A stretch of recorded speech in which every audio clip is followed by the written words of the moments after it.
bit for the next hour and a half about the tar sands action specifically, and talk a little bit about the Keystone XL in the U.S. and the site that we've been working on. So essentially, a big thing that we tried to do, Duncan Meisel, who is the online organizer, and I worked very closely on this, was to actually meet people where they were at.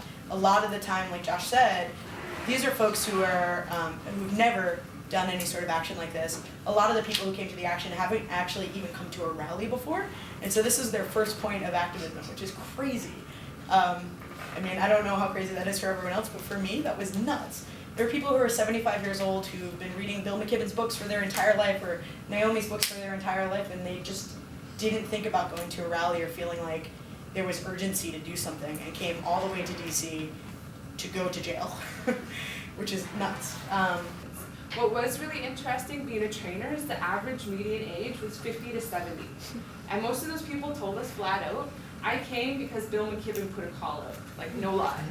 So it's just really different. We're used to organizing in a lot of community-led actions, right? And it's usually younger folks, lots of people of color. This was not, it was definitely not. There were a few people of color here and there, but it was predominantly older white folks, right? And it was really interesting to train folks that are a lot older than you and to be in a room where they're like, you're the experts, just tell us what to do, which is really different.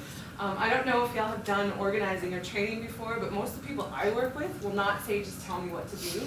They'll be like, we want to make every single decision, you help us guide that process. But they were totally the complete polar opposite. We had people who were 90 years old who were coming to this action.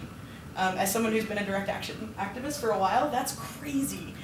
We had a room with 17-year-olds and 95-year-olds. We had a guy who was wearing a sign that said World War II veteran, handle with care, as he was being arrested, which was a pretty incredible experience, not only just for us as organizers, but also for the participants. And it sent a message to the general public in the US. So if you talk to people, most people now at this point have an idea of what Keystone XL is because of this 10 days of actions. And so there is this dichotomy where folks are organizing around a campaign around specific issues, but they're not directly impacted in their day-to-day lives. And how does that translate? Well, it means that we need to carve out space in these places for the people that are most impacted to have their voice heard. And so for us as an organization, we've really put the rights-based approach framework in saying that Native people have different rights than Canadians and Americans, right? We have treaties, we have Aboriginal title, inherent rights, all of these different legal frameworks. And technically, we're the only ones that can stop development. No one else has that right. No Canadian, no American, right? And so one of the reasons that we told, groups like the Tar Sands Coalition and other groups that are involved, you need to work with us because we do have the power to do this, right?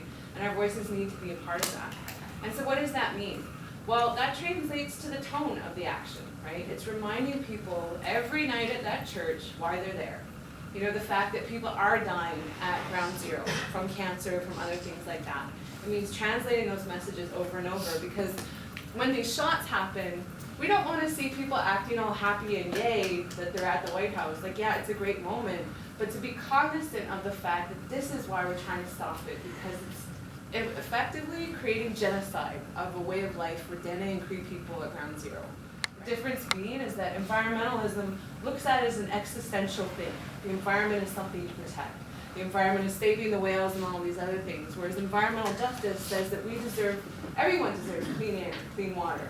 We deserve to have a clean livelihood in the framework of justice, right?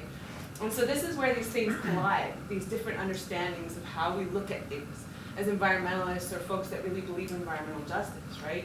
Because it has to be a fine balance of both, right? When it comes to things like policy, I'm working with Natural Resources Defense Council. Like, they're a policy wonk organization. They're good at what they do, but they're not on the same page at doing community organizing or community-led actions, right? And that's what we do. We work with Native people to do actions when it makes the most sense strategically for them.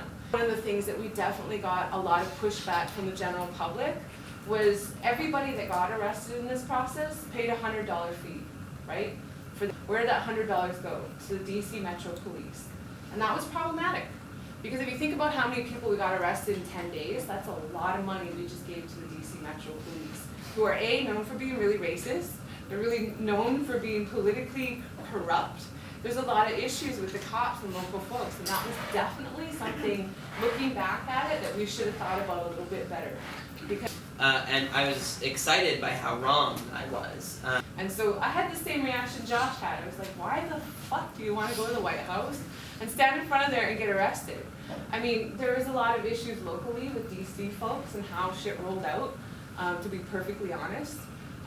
People felt like we really didn't work with local DC organizers in the way that we should have. A lot of lessons learned, right? And those are the things about like a lot of these mass mobilizations is that we've learned how to do them better now, right? And we should be doing them better technically, right? One of the successes of the action that we can reflect on a little bit later is that it was sustained for 2 weeks. Like if we had done it for one day, it would have been done before most people had heard about it. But we were able to build an ongoing media narrative which actually got people really excited. So as time went on, the energy in the room each night before the trainings was just sort of this exponential graph. So it's just one of those things where you have to pick and choose around what's the most important for our people's voice to be heard in this media conglomerate, right? And so I think that's one of the things that we were really successful at doing, like really, really well, is getting that message around Keystone XL out into the larger public, and people know about it now, right? Which is really, really key because we know that this pipeline, they're now separated into bit pieces, right? The leg of the pipeline from the Gulf Coast to Cushing has now been approved.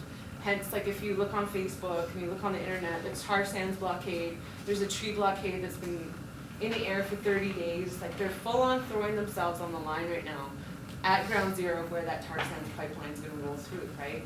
And so they're escalating their actions on a ground level down in the States to try and stop this. And we're starting to see that across the country, right? And so it's just something to think in context that this is helping galvanize other movements.